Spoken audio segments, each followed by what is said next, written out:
অন্নপূর্ণা যোজনায় আবেদন বাতিল হলেও রয়েছে ফের আবেদনের সুযোগ। যোগ্য হয়েও টাকা পাননি, জানুন কি করবেন। ভুল করে আবেদন বাতিল হলে কিভাবে জানাবেন অভিযোগ পোর্টালেই করতে পারবেন পুনরায় দাবি। 1000 শব্দে জানাতে পারবেন নিজের সমস্যার কথা। রাজ্য সরকারের তরফে আগেই বলা হয়েছে, অন্নপূর্ণা যোজনায় যোগ্য প্রাপকদের চিহ্নিত করেই টাকা দেওয়া হবে। অর্থাৎ যারা সত্যি এই প্রকল্পের সুবিধা পাওয়ার যোগ্য তাদেরই তালিকায় রাখা হবে। একই সঙ্গে যোগ্য কোনো ব্যক্তি যাতে ভুলবশত সুবিধা থেকে বাদ না পড়েন সেই বিষয়টিও খতিয়ে দেখার ব্যবস্থা রাখা হয়েছে। এর জন্য রয়েছে অভিযোগ জানানোর ব্যবস্থা। মুখ্যমন্ত্রীর পক্ষ থেকে জানানো হয়েছিল একটি অভিযোগ পোর্টাল রাখা হবে, যেখানে কেউ নিজের সমস্যা বা অভিযোগ জানাতে পারবেন। সেই অভিযোগগুলি খতিয়ে দেখে নিষ্পত্তি করার জন্য সংশ্লিষ্ট ব্লকের বিডিওদের বিশেষ দায়িত্ব দেওয়ার কথা বলা হয়েছে। ফলে কোনো মহিলা যদি মনে করেন যে তিনি অন্নপূর্ণা যোজনার জন্য যোগ্য, কিন্তু কোনো ভুলের কারণে তার আবেদন বাতিল হয়ে গিয়েছে, তাহলে তিনি নির্দিষ্ট পদ্ধতিতে ফের নিজের দাবি জানাতে পারবেন। এর জন্য প্রথমে সংশ্লিষ্ট আবেদনকারীকে ফ্যামিলি লেভেল ডাটা কালেকশন ওয়েবসাইটে লগ ইন করতে হবে। লগ ইন করার পর সেখানে অবজেকশন অ্যান্ড ক্লেম নামে একটি অপশন পাওয়া যাবে। এই অপশনে যাওয়ার পর ক্লেম বাই অ্যাপ্লিক্যান্ট নির্বাচন করতে হবে। এরপর আবেদন সংক্রান্ত বিভিন্ন তথ্য সামনে চলে আসবে। সেখানে আবেদনকারীর অ্যাপ্লিকেশন নাম্বার আগে থেকেই পূরণ করা থাকবে। পাশাপাশি আবেদনকারীর বাড়ির ঠিকানাও সেখানে দেখা যাবে।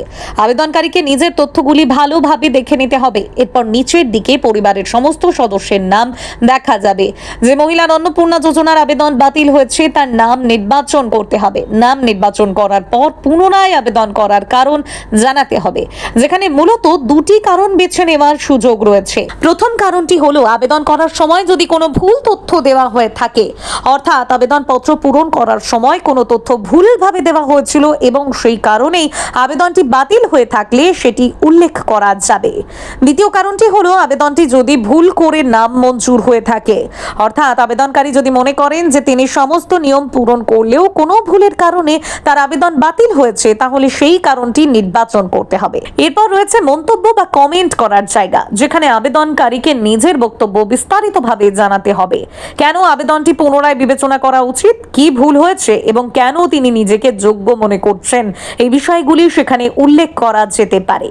তবে এই মন্তব্য লেখার ক্ষেত্রে একটি নির্দিষ্ট সীমা রয়েছে, যেখানে সর্বোচ্চ 1000 শব্দের মধ্যে নিজের বক্তব্য জানাতে হবে। তাই অপ্রয়োজনীয় কথা না লিখে আবেদনের সঙ্গে সম্পর্কিত গুরুত্বপূর্ণ বিষয়গুলি পরিষ্কারভাবে উল্লেখ করাই ভালো। এরপর আসবে প্রয়োজনীয় নথি বা ডকুমেন্ট আপলোড করার বিষয়টি। আবেদনকারী যে কারণে নিজের দাবি জানাচ্ছেন তার সমর্থনে প্রয়োজনীয় নথি থাকলে সেগুলি নির্দিষ্ট জায়গায় আপলোড করতে হবে। নথি আপলোড করার সময় অবশ্যই খেয়াল রাখতে হবে সঠিক এবং পরিষ্কার নথি যেন দেওয়া হয়। ভুল নথি বা অস্পষ্ট নথি আপলোড করলে পরবর্তী যাচাইয়ের সময় সমস্যা তৈরি হতে পারে। সব তথ্য পূরণ করা এবং প্রয়োজনীয় নথি আপলোড করার পর আবেদনটি সাবমিট করতে হবে।